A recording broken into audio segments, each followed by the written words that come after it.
On a serious note, because we've seen it in the first 3 episodes, we're seeing it again in these, they need to stop appropriating Diana's victimhood. It's actually kind of creepy and gross. You know, what happened to her and the way and let's not forget, yes, she had a role to play. She invited the media in at times. She used the media beautifully when she wanted to, but there was obviously times when they were intrusive and they were stepping over a line, and they are taking that and it's as if it's their story now. Em and I spent the night in a room in Buckingham Palace after an event where every single member of the family, senior members of the family had been, including the Queen.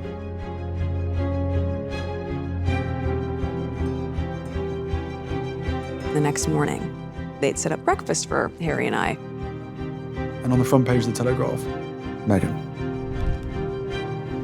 And you. Yeah, duh. I went, oh my God.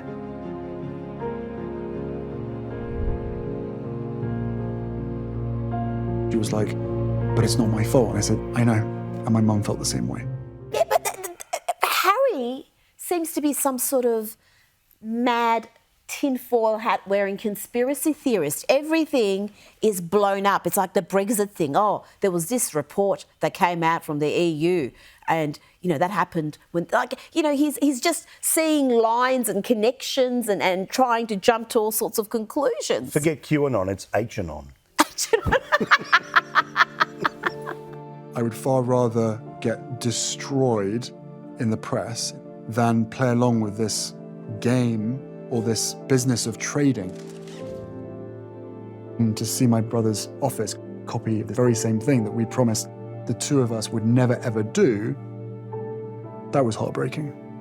Oh yeah, because I'm sure Meghan and Harry have never planted a story or briefed or background of the media. No, give me a not break. at all. You know, there's leaking, but there's also planting of stories. So if the comms team want to be able to remove a negative story about their principal, they will trade and give you something about someone else's principal. So the officers end up working against each other. So, okay, they work against each other like politicians or something. Is this the suggestion now? Oh, it's just, again, it's one of Harry's, you know, seeing... more H-anon, more H-anon. Trademark, by the way. Trademark. Rita and I own it. Archie's just been born. Media, social media starts to sort of take on a life of its own. Someone in the media posting a photograph of a couple with a chimp. Okay. And at the top it said, royal baby leaves hospital. Not cool. It was a metaphor for the way this family were being treated. They've taken one random tweet nutter. from a nobody. This victim playing has got to areas that are just frankly ridiculous. But again... I mean, how many gross, racist, in my case, Correct. sexist tweets do I see a day? Yeah. And they've plucked that from a bloody nobody. Oh, yeah, I remember this. Where she cries in South Africa. Yeah, well, I guess, and also thank you for asking, because not many people have asked if I'm okay. And the answer is, would it be fair to say not really okay? As in, it's really been a struggle. Yes. I mean, and I guess I just never thought they'd even use it in the documentary. Really? He's an interviewer. He's not your friend, Meghan. No, it was just an opportunity to play victim. Let's not bloody pretend it was anything other than there's a camera and here's me looking sad being a victim. That's all that was. It was already clear to the media that the palace wasn't going to protect her. Once that happens, the floodgates open. And I realized that I wasn't just being thrown to the wolves, I was being fed to the wolves. Oh, the victimhood. Oh, again. I was being fed to the wolves. Oh, Jesus Christ. I mean, it's one thing for one half of the couple to be this delusional and also self-aggrandizing, is that the term? Yeah. But these two buy into each other's victimhood and seem to work each other up into new levels of bloody lunacy. It's like ego by osmosis. It's some sort of Munchausen's coupledom here. If their victims are the world's most privileged victims, they seem so determined to be miserable. The fairy tale has fractured and one person is copping all the blame. Meghan seems to be a version of the Antichrist. Is Meghan Markle Duchess difficult? Difficult, Monster Markle. So this also was the time when the bullying stuff starts, the story about bullying. Well, because you know what? When you lose one staff member, that could be considered a misfortune. 2 looks like carelessness. 3, 4, 5, 6, there's a pattern developing. How many did they lose? Around a dozen, maybe more. Like they lost a number of staff in a short period of time. All of them aggrieved. And despite all the crap we're hearing about how, the family was out to get them and feeding them to the wolves, let's not forget that investigation they did, they have buried that and suppressed it to protect them. You know what?